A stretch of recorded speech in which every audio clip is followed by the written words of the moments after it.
Hello, everyone, and welcome to the annual release of the California Environmental Scorecard. I'm Vida Banerjee, Senior Communications Director here at EnviroVoters.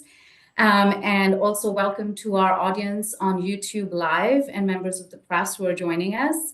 For today's program, first you'll hear from Mary Creasman, CEO of California Environmental Voters, who's going to give an overview of this year's scorecard. And then we're going to be hearing from state legislators about the policy solutions they are championing to address the climate crisis. We'll save time at the end for questions from reporters, and there is a Q&A session. So you're welcome to pose your questions in the chat or raise your hand. Now I'm going to turn it over to Mary Creasman for today's event. Thank you. Wonderful. Thank you, Vida. Welcome. I am very excited today to talk about California's role in solving the climate crisis in the moment we're in. Go ahead, Regina, let's bring up the PowerPoint.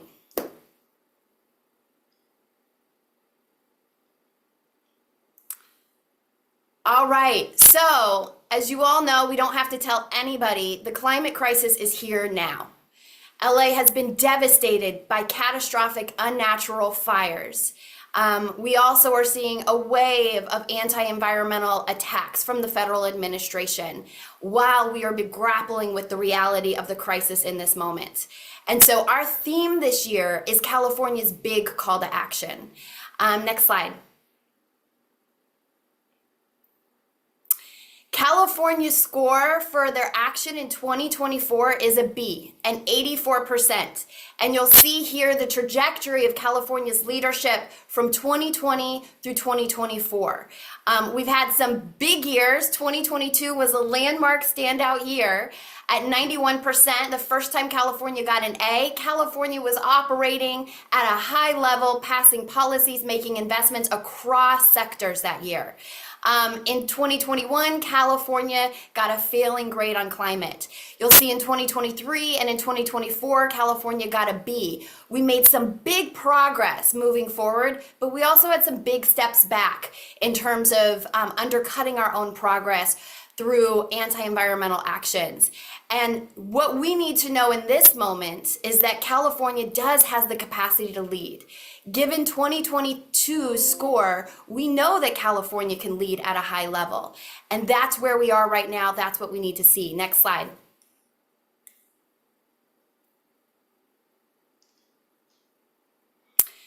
So moving forward, when we have this context of a global fight for the climate crisis, with the U.S. already retreating from the Paris Climate Agreement, 70 anti-environmental actions, executive orders being signed just in the last few weeks, and the Trump administration targeting California's own ability to protect its environment here, we know what California needs to do. One, California is going to have to step up globally in the absence of the U.S. There is no other jurisdiction like California. We are the 5th largest economy in the world. We have over 10% of the population of Americans here in our state, and we contribute more than 14% of revenue federally. We are the jurisdiction that has the power and the outsized opportunity uniquely to step up in this moment globally to ensure that conversations, negotiations, peer pressure continues in our fight to lower emissions reductions and protect our biodiversity. We've seen California step up in this way through partnership with Climate COPs, with the Biodiversity Conference, huge leadership just this last fall in Cali, Colombia. And we're going to need to see even more of that leadership stepping up and leading through example in the next few years. In addition, California is going to have to trailblaze the next wave of climate progress.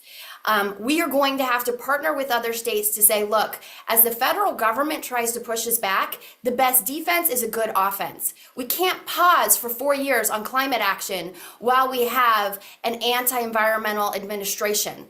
We have to continue to make big progress on implementation, on protecting communities and landscapes, and on the transition to clean energy and electrification. And California is going to have to, as we always have, trailblaze that in partnership with other states. Third, we are going to have to fight back, be the counterweight to the Trump administration's focus on rolling back our progress. We're going to have to do that through litigation, through legislation. We are going to have to get creative and scrappy and all the ways we hold this administration accountable for trying to pull back our progress on the environment and climate justice. Next slide. I want to talk really quickly about the huge wins we had on climate in 2024. First of all, biggest, brightest spot of action in 2024 was the passage of Prop 4. And I want to give the legislature so much credit for the foresight on this. This was a hard-fought battle. It took 2/3 vote to get a historic, landmark $10 billion bond that invests in climate solutions on the ballot. And just months after voters put that on the ballot and approved that at 60%, we were pummeled with catastrophic fires in LA, wiping out communities, whole communities, and what is being tallied as the most expensive disaster, unnatural disaster in the country. So the foresight of continuing to invest in the mitigation, the resilience, the restoration that is going to need to happen to prevent these preventable disasters in the future. Huge kudos to our legislature for that foresight and for voters to overwhelmingly approving that. Also, we had some exciting, strong climate bills. AB 1866, capping idle oil wells, accountability for low-producing wells, building electrification, local government power on regulating oil companies and refineries and drilling. A lot of the folks who led on these bills and were responsible for this leadership and these wins are going to be on our call today and talk more about this and what's in the future. The administration also had some huge actions moving us forward, suing ExxonMobil over plastic recycling deception, some big rulings at the CPUC and CEC, and then showing global leadership around our targets for 30 by 30, protecting 30% of our lands and waters at the Global Biodiversity COP this fall. Next slide. Unfortunately, we also had some significant steps backward that really undercut our progress. So our failure to eliminate the oil subsidies and the Water's Edge handouts in the budget meant the state had to cut billions in climate solution funding. We cannot afford that. We cannot afford to bankroll oil companies and corporations while we're cutting investments that are going to protect communities now. The climate crisis is now, and these investments are needed now. In addition, we failed to pass some critical climate bills: polluter pays, green amendment, divesting from oil funding. We got gas stoves labeling vetoed, fence line monitoring vetoed. There were some really important policies that were left on the table, unfinished business, and we expect our leaders to take those back up this year and get those done. We also had significant delays pushed on corporate climate accountability and health setbacks and some weaker regulatory rulings. Next slide. Our leadership scores. Governor Newsom got a B-. Assembly Speaker Robert Rivas got an A. Senate Pro Tem Mike McGuire got an A. And you'll see here the breakdown of scores on each caucus. Very similar between the caucuses. And you can find out more about how we score the governor, the pro tem, and the speaker on our scorecard at www.EnviroVoters.org/scorecard. All of their scores are inclusive of California's score, and then the speaker score is inclusive of the Speaker Dem Caucuses, or the Assembly Dem Caucuses score, and the Pro Tem score is inclusive of the Senate caucus score as well. Next slide.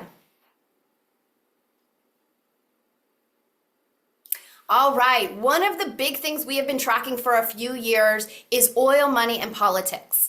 We track how many legislators take direct funding from big oil. And then we also calculate what the score is of the legislators who take money from oil and don't. The good news is this number is going down. In 2021, this number was over 60% of legislators take direct money from oil. Now we're at 51%. And for the first time ever, we have less than a majority of Democrats taking money from oil. That number is just below 40% of Democrats.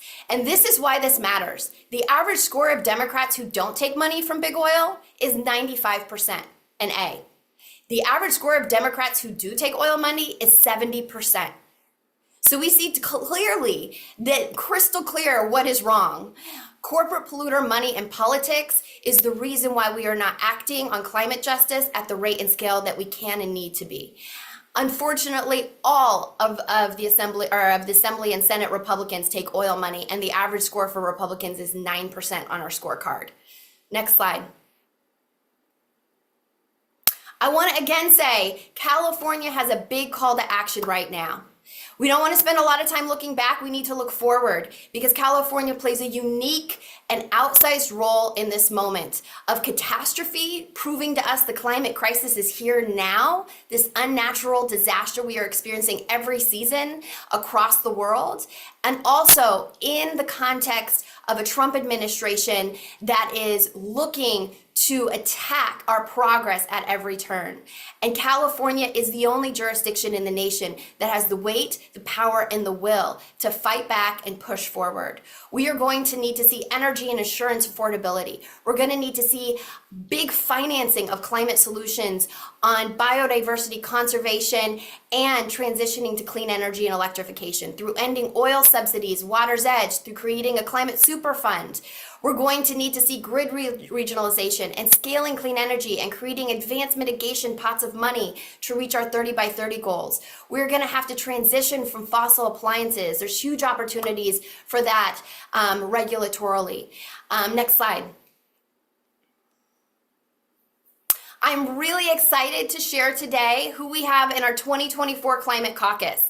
Every year, we nominate folks for the Climate Caucus based on the folks who stepped up big in new ways in the last year to help make climate action happen and help make climate justice and conservation a reality. First and foremost, I'm excited to announce that Pro Tem Mike McGuire is our climate captain for the year of 2024. He has stepped up in big ways over his career, but this last year, he led the charge to make sure we had a historic climate bond on the ballot in 2024. Really trailblazing that in the legislature, making sure that would happen, and we're excited to honor him. His district is so pummeled by the impacts of catastrophic fires. He knows, and he is leading in a way to make sure that we're protecting communities now and in the future. Senator Smallwood Cuevas, our climate justice queen, her leadership on SB 150 to ensure that investments that are being put into climate, into clean energy, into restoration, into resilience, really support communities on the ground with family-sustaining union jobs.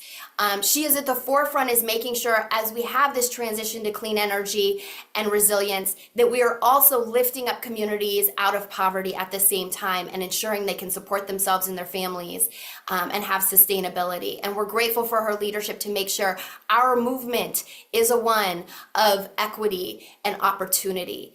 Assemblymember Eduardo Garcia, who's leaving an immense legacy in the legislature. And I'm going to talk a little bit about that as I introduce him in a few minutes. Assemblymember Lori Wilson, sustainable agriculture boss, also led big on the climate bond this year. Assemblymember Dawn Addis, community power protector, fought for one of the hardest bills in the last 10-15 minutes of session last year and got it through. And now Congressmember Dave Min, who is our fossil-free homes champion, and I'm actually going to pass it over to Dave Min in just a minute. Let's take down the slides. Congressmember Dave Min, so excited you are now in Congress, and you led one of the bills, SB 1221, to begin our community's transition to fossil-free appliances and fossil-free homes, getting pollution out of homes and transitioning to electrification. This was a hard-fought victory that took years to get through. Many people tried to get building electrification and decarbonization bills past the legislature, and it was very tough to get through Senate Energy Committee, and you were relentless, and the co-sponsors with you were relentless to get that through, and we're grateful for your leadership on that. Thank you for being with us today. Thanks, Mary. Honored to be here today. I also just want to thank my staffer who really spearheaded this through. Brett Haley was just a rock here, and the persistence that he displayed, the adaptability as we kept coming up on more and more losses with that bill. We're able to finally get it through. But I also want to thank California environmental voters for your staunch advocacy and your help over the years. You all were there standing side by side with me early on in my career. You've been a guiding force and really a spiritual guide through some tough votes, some tough legislative battles. And so I just want to express how appreciative I am of what you do, what you stand for. And as all of us on this particular Zoom know, human civilization is facing an existential threat right now from climate change. And we're living right through this in California. In the last few years, we've had biblical level floods and droughts. And as you mentioned, as we all know, we're emerging from the worst wildfire in our state's history. But here's the thing, as I've said before, as frightening and unprecedented as these natural disasters have been, as concerning as the massive weather shifts and the hot temperatures have been, in 100 years, unless we radically change course, we are going to look back and say that these weather patterns in the 2020s were unusually benign and that the temperatures were unusually cool. And so these are going to be the good old days unless we change course. And that has incredibly frightening implications for us and our future. And so I think we have a clear moral imperative to act.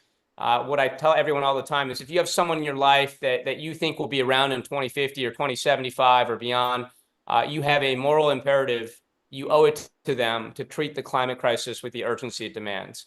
And of course, that's what California has been doing over the past few years. It's what I've been trying to do as chair of the state Senate's Natural Resources and Water Committee, led efforts to preserve our precious open spaces and fragile biodiversity, to protect our coastlines, and to try to transition away from fossil fuels. In addition to SB 1221, as you mentioned, which created a pathway to decarbonizing our residential power grids, I also authored the first bill in the country to codify 30 by 30 to try to preserve our biodiversity and prevent mass extinction. Also took on a number of tough fights that I lost. And I remember those losses probably much as the wins. Successfully fought over multiple years, unsuccessfully, to try to end offshore drilling with the takings approach that I think can still serve as a model for those who serve in the legislature now. Had a bill to try to end the use of ratepayer money by utility companies for lobbying, including against climate rules and laws, and that failed. But hopeful that that bill and others will continue moving forward, because that's what California is about at the end of the day, is progress. And that's why it's so important that you all continue to lead, that we learn and try to adapt from what California is doing. But I will just say I learned a lot in the California legislature. One of the things I learned is just how difficult it is to try to enact meaningful policy, especially in the area of climate. I think there are lots of folks on both sides of the aisle who will tell you that they care about climate change, but the politics of standing up to big oil and their allies is difficult. It requires a lot of work, it requires relationship building, and it requires persistence above all. So as a member of the Natural Resources Committee in Congress, I am trying to learn from what I was able to do successfully and unsuccessfully in the state legislature, actively trying to meet up with my colleagues, including Republicans, and especially those who are not from California, looking to build those relationships with the broad ecosystem of climate advocacy groups in Washington, including LCV, your federal counterpart. But I look forward to continuing to work with you all, because again, California is leading right now. We have so much at the federal level to learn from what you are trying here in California, including the things that we can work to improve. And so look forward to your leadership, look forward to continue our partnership together, and hopefully we can start to turn the tide on the climate crisis. Thank you, Congressmember. We are so excited to have you in DC. Now is the time where we need you and your colleagues. Mike on our team and I were talking the other day that we have the greenest delegation we have ever sent to DC ever this last cycle, with a bunch of champions in the freshman class, and we are going to need you there. So we are excited to work with you in that capacity. And thank you for the huge impact of legacy that you are leaving in California with your work and your leadership here as well. Thank you, Mary. Great to see you. All right. So I am so excited next up to introduce our climate legacy leader, Assemblymember Eduardo Garcia. As he is leaving the state legislature, leaves behind an immense legacy of impact. From leading on an equity-focused cap and trade extension to working through a really tough bond process this last year, to Prop 68 in 2018, billions of dollars, some of the biggest climate bills that have passed in the last 10 years would not have happened without Assemblymember Eduardo Garcia's leadership, guidance, and coaching, getting them through the process. Always a park equity champion, always really thinking about what's the jobs component in his district and how is his district also going to benefit economically as we think about a clean energy transition. We are grateful for your leadership, Assemblymember Garcia, and thank you for being such a climate legacy leader in your time in the state legislature. Well, good morning, everyone, and thank you so much for that kind introduction. As you go down the list of things, I begin to get PTSD from a lot of the experiences that we underwent together, pushing all of those items, but successfully achieving those outcomes. And I say that with all sincerity and appreciation. We did that together. And this year, once again, we took on the task along with 9 other colleagues of mine, and some who are here with us and will be recognized and speaking in a few minutes, that I was very, very grateful to have the opportunity to work with 9 amazing individuals who all come from different places of the state, but with one particular common issue, and that is that we all want a better place for our children, our great-grandchildren, and for those who we care and love about who are on this planet. And so for us today, as we look at that work that was done specifically to push the climate resiliency bond, we now recognize how important, more than ever, those resources are going to be. I almost think in our first iteration of those bonds, it was a $16 billion proposal. I was walking around town yesterday. I'm here in Sacramento in my new role with the UCLA Public Affairs School. And some folks were saying, don't you wish we would have pushed for a $16 billion bond, given the circumstances of the budget, given the dynamics in DC? I said, yes. We work with the reality of the circumstance in front of us, and we know that that climate bond is going to serve its purpose, making sure that we continue to push our ambitious, aggressive, and the righteous policies that California has put forward as it relates to climate, energy. And from my perspective, from where I sit and how I engage on these issues, they've always been from a place of equity, environmental justice, and looking at the intersection between the environmental impacts and public health, people, the impact on people. And so now more than ever, coming together and being very intentional with how we use these dollars. And although they are prescriptive in some ways, but there is a lot of work still to draw those dollars down and make sure that they achieve the goals and objectives that are before us today. And so I'm very grateful to be able to share a few words. Thank you so much for choosing us to be acknowledged for the work that we've done. It doesn't happen alone. We had an amazing team working with us here at the Capitol, in the district, and without a doubt, many organizations like yours who are our allies every step of the way to be able to get this work done. I can't thank you enough, and just very humbled and grateful to be recognized for this work. We do this because we're passionate about service. We're passionate about doing right by others. And we never really think about, what is the recognition or the credit we're going to get. We just do. And we did. And I hope it was reflective in our tenure here in the state legislature. I want to say thank you and congratulations to my colleagues who are here with us, who were fighting side by side with us till the very last minute to get that climate bond passed. And I just wanted to highlight something, that the work that the 10 members who worked on this on the Assembly side did an amazing job making sure that we conveyed the message clearly, concisely. And if you notice, when that vote got taken, there was no real doubt in many of our minds that that was going to pass. And it didn't just pass with 54 votes. It went north of 65 votes, and we even had about 6+ Republicans who recognized the value of this policy and these investments that could come back to the district. And maybe they don't talk about it in the context of climate, but they know very well that this was going to benefit their district, and that's why they went up on it. And so kudos to the entire 10-member work group for that Assembly Speaker Rivas put together. Some of them are here with us. I'm looking at them, and I just want to say good to see you all, and thank you again for your hard work. Thank you again for the recognition.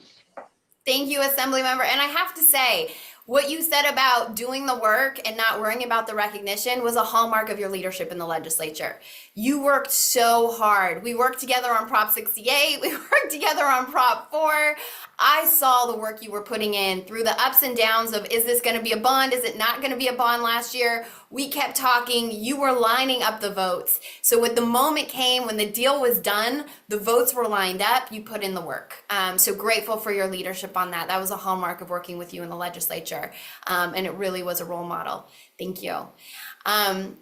I am so excited next to introduce our sustainable agriculture boss who's with us here today, Assemblymember Lori Wilson, who is a huge part of what Assemblymember Eduardo Garcia just talked about, the passage of Prop 4, running a bond bill as well on sustainable agriculture, helping to lead this Assembly working group to make sure that everybody's priorities were included, and then really doing the work, as I just mentioned, of lining up the support in the Assembly so that this final vote was a smashing, overwhelming endorsement of investments in climate solutions.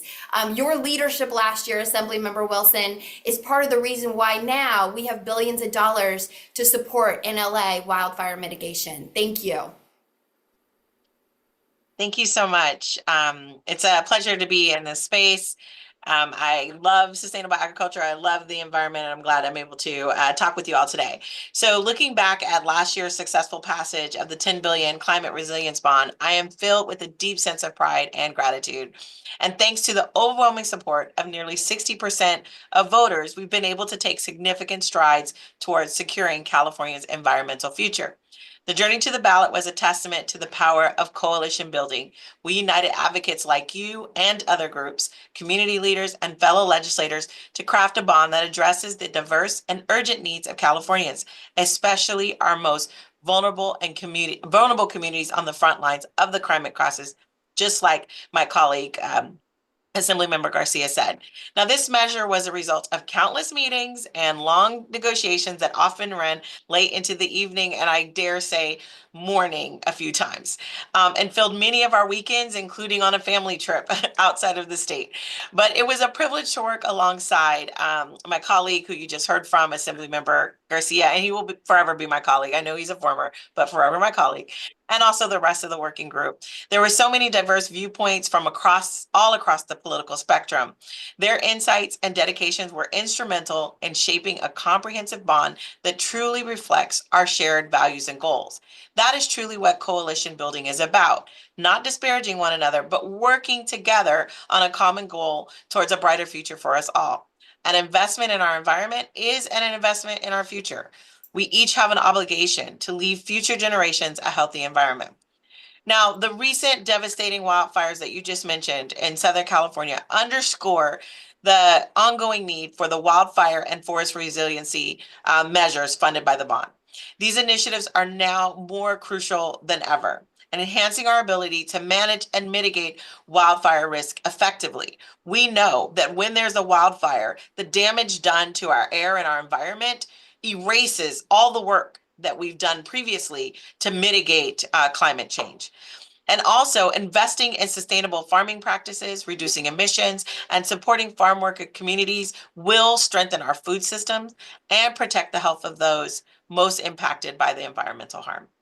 Being honored by EnviroVoters as a member of the 2024 Climate Action Caucus is a profound recognition. It's a recognition of our shared commitment to safeguarding California against the impacts of climate change, even no matter my own personal scorecard.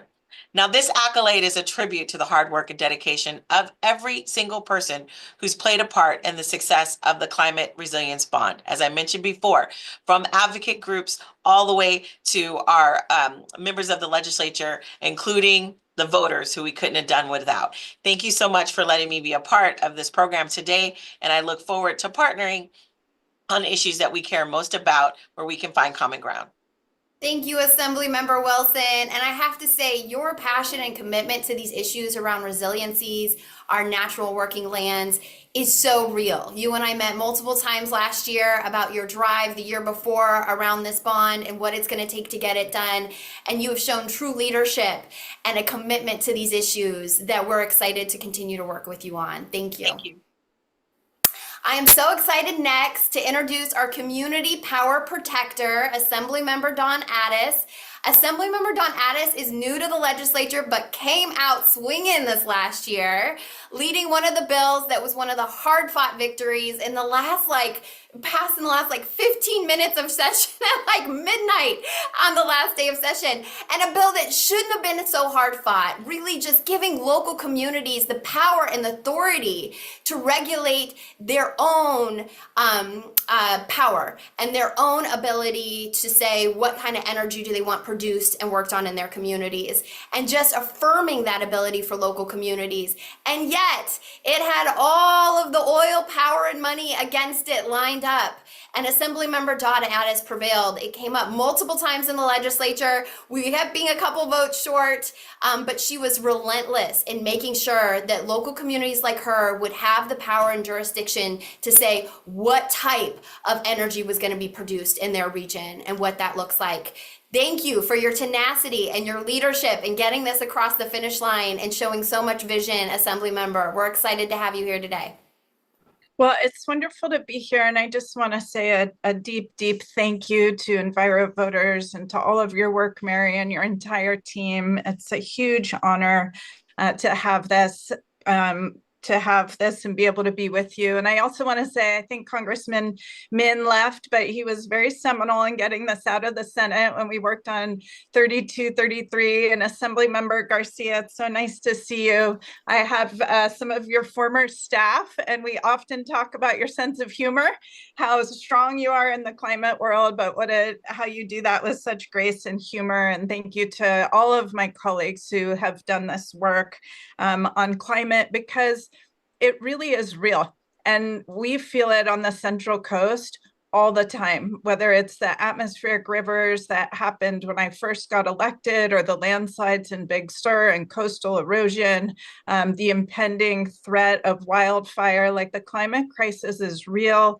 It's every day, and everyday people feel it, and it's expensive for everyday people who are having to live through it. And so when we did 3233, it was really about local communities having a voice to say, we don't want oil and gas production in our counties.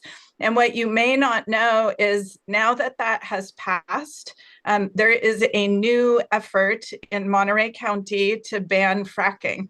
And if you remember, the reason we did 3233 is Monterey County had already banned fracking, and then it was overturned by the Supreme Court. And so now folks are bringing a renewed effort back. I also want to thank my colleagues for their leadership on the climate bond. I was part of the working group, and I am so proud of all of us that we got the climate bond passed. And in addition to that, we need polluters to pay for themselves. We need to take climate action. We need this $10 billion, and we want polluters to start paying for themselves. And so it's really important that as we move into the future, we are focused on transparency, we're focused on accountability, and we're focused on prevention, and that we do that in all of our climate work. And so we have exciting things coming. I'm really looking forward to partnering with EnviroVoters. We have strong work coming in terms of battery energy storage safety, in terms of fast fashion and limiting fast fashion, in making sure that polluters pay. And I just am honored to do all of this work with you.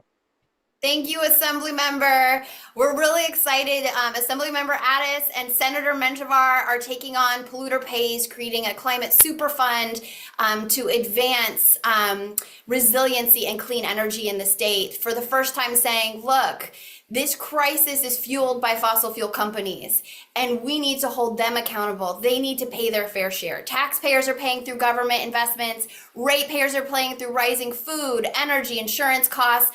The only group that's not right now paying their fair share are the corporate polluters who are at the center of why we're in this crisis. And so appreciate your leadership and Senator Menjivar's leadership to take on this important effort this year. And we're going to be right there with you.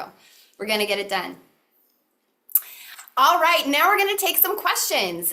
So if there's any press or folks who have questions, we're happy to take some questions right now. Feel free to put your question in the chat. While we wait for some of the questions to come in, we had also asked the EnviroVoters community to submit questions. So one that we do have is, what will you do as a state representative to defend California's clean energy? And how will you continue our progress on these issues despite the current climate? Yes. Can you repeat that one more time? I was reading a question in the chat that came in. Thank you. Say that one more time, Vida. What will you do as state representatives to defend California's clean energy? And how will you continue to our progress on these issues despite the current climate? Thank you. Assemblymember Dawn Addis, do you want to take this one? What will you do as a state legislator to defend California's clean energy policies and fight back against Trump? You know what? It's a really important question, and it's one of the reasons that 3233 was so important last year, is when we have rhetoric from President Trump saying drill, baby, drill. And before 3233 passed, local communities could not say no to that because of the way the California code was written. So cities and counties could not have said, we don't want oil and gas in our community. Now that 3233 has passed, local communities can bring ballot measures and they can say, no, this is not going to happen in our community. And so that was a really important piece in terms of being proactive and preventative and standing up to what we thought might be coming under the Trump regime. And then, you know, the other piece is with the Climate Superfund that Mary talked about, getting polluters to pay is going to also to get them to start moving in the right direction. If you have to pay because of the wrongs that you've done, it's a wake-up call to move in the right direction, to move towards clean energy, to help do the cleanup in the process. So, you know, the state has really been the wall in terms of fighting against horrible federal environmental policy. And we're going to continue to do that. We're going to continue in that fight with everything that we have. Thank you. Appreciate that. And then we have a question from Sophie Austin from AP, and Assemblymember Addis, I'm going to have you chime in here too. What do you think will be the top 3 climate policy issues in California this year?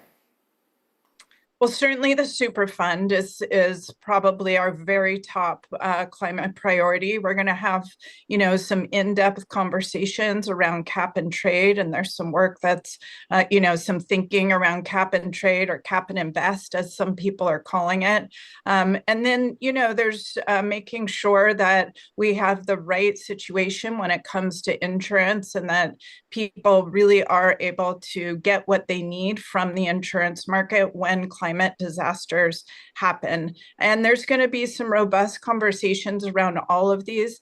I think the polluters pay, the Climate Superfund, is one of the most important, because it's really about accountability for what has happened. And it's an acknowledgement, particularly to our underserved communities, that we know what has happened in the past is wrong.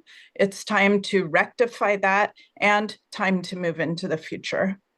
Thank you, Assemblymember. And I would just echo that. It's going to be about affordability. Energy and insurance affordability. It's going to be about how to finance the transition to resilience and clean energy. And that includes eliminating oil subsidies, water's edge, making those investments in climate, and that includes making polluters pay. The bill Assemblymember Addis and Senator Menjivar are leading. And it's going to be about getting fossil fuels out of buildings, pollution-free buildings through regulatory work and legislation. It's going to be about all of these things. Cap and trade is going to be big as well, and we'll be really supporting what our environmental justice partners want to see happen on cap and trade. Assemblymember Garcia, do you want to add anything else in terms of what you see as the important trends this year on policy priorities? No, I think you've kind of captured them all, and at the center of is the question of affordability, right? That's going to be the push and pull in terms of how far and how ambitious to continue to go on the policies to make sure that we're meeting our deadlines that we have set forward to achieve, whether it be renewable energy or reduction of carbon. But at the center of that will be affordability. And so, Californians are talking about it. They heard about it during the campaign. And I think the new legislators that have joined this work are going to be really highlighting that issue of affordability. And so looking forward to adding perspective when asked. Sometimes when not asked, I'll still add, I think I have the license to say a few things that are on our mind, even if we're not asked. But I'm going to have the privilege of working at the Luskin School of Public Affairs at UCLA, and we will be pushing through a lens of at the Latino Policy and Politics Institute, the disproportionate impact on people of color when it comes to climate. So looking forward to remaining engaged. And again, thank you for asking. Yeah. Who pays? That's the big question, right? Around affordability. The climate crisis is driving an affordability crisis, and corporate polluters are at the center of that, and they need to pay their fair share. This last question, and then we're going to transition out. I want to ask both Assembly members Addis and Garcia. The question is, it's from Carol Kinzer. I want tips for ideas how to get an F climate voter assembly member to embrace the climate movement. What messaging will work to get legislative members on board to wanting to protect health and the environment for a greener future for California? You both are legislators. You know what motivates legislators. You talk to your colleagues all the time trying to get them to vote right on bills and get those swing votes in. For a member who is not good on these issues, what's the best strategy to move your colleagues? I'll jump in.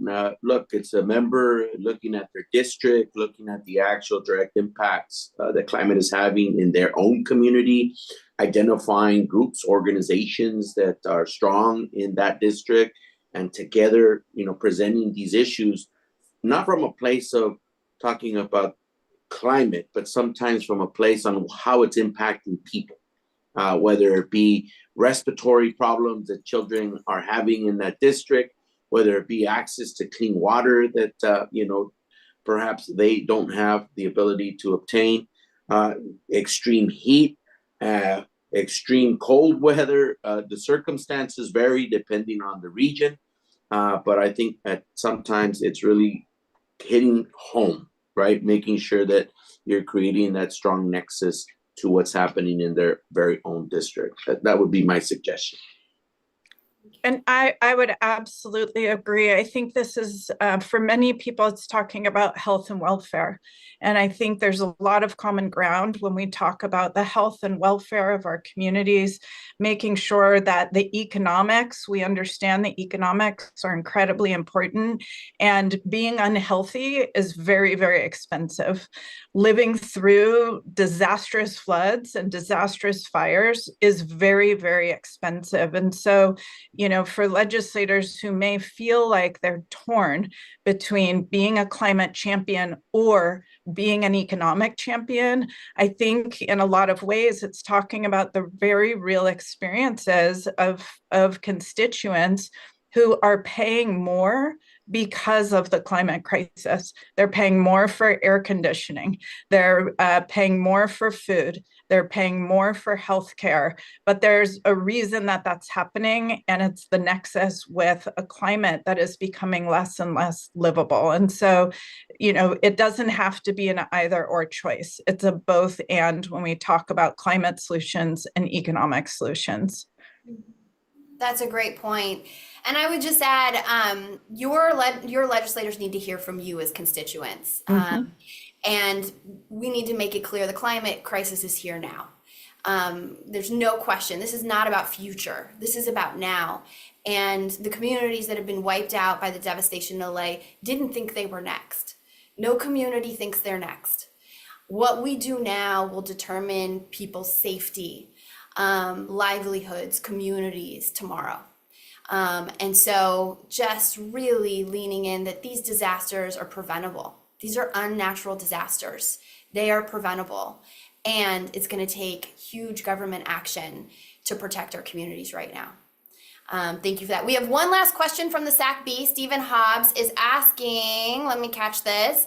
What would California environmental voters like to have seen from Governor Newsom for him to earn a higher grade this year or last year? So I think there's a lot of things we need from our leaders. One, we have to eliminate oil and gas subsidies and water's edge. We should not be doing those giveaways right now when we're in a climate crisis.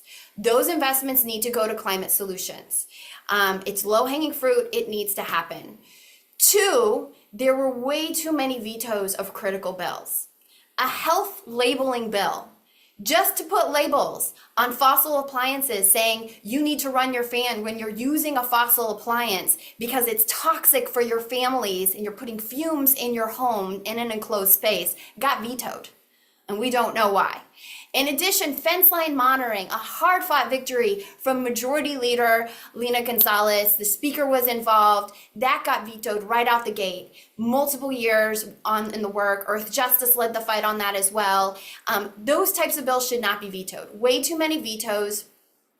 Some delays on really critical bills around health setbacks and around corporate climate accountability acts. And then in addition, what it's going to take, the governor showed immense leadership in 2022, immense leadership of coming out the gate and saying, we are going to do big things on climate this year, put a huge budget forward, worked with the legislature in the last month of session to say, we're going to pass big bills together on climate that the legislature had been working on for years. And the governor is the most powerful leader in our state. We need him to get the biggest things done. And so coming out the gate this year and saying, here's what we're going to do on climate as an offensive strategy to keep moving forward, to partner with other states to make sure implementation and progress is still happening at large scale in the absence of the federal government. Having that vision and partnering with the speaker, the pro tem, and the legislature to get those big things to happen throughout the legislative year will be critical. Wiping out the oil subsidies and water's edge and investing those in climate investments will be important. Ensuring that regulatorily we are making moves around getting fossil appliances out of buildings. There's a lot still to be done. Scaling up clean energy through wind and other mechanisms will be important. There's a lot that needs to be done still in our state on climate, and we can't do the big things without our governor, and we know he has led in immense, huge ways in the past, and we need that leadership, that scale of leadership every single year, because we have until 2030 to do the big things that need to be done. All right. We are at the end of our time here. I want to thank you all. I want to thank our Climate Caucus members for all of their leadership. We have a Hall of Fame group of legislators who helped make big things happen in 2024 as well. And the theme this year is California's big call to action. We have to lead in bigger ways in the absence of a federal government. Nobody wanted to be in this moment.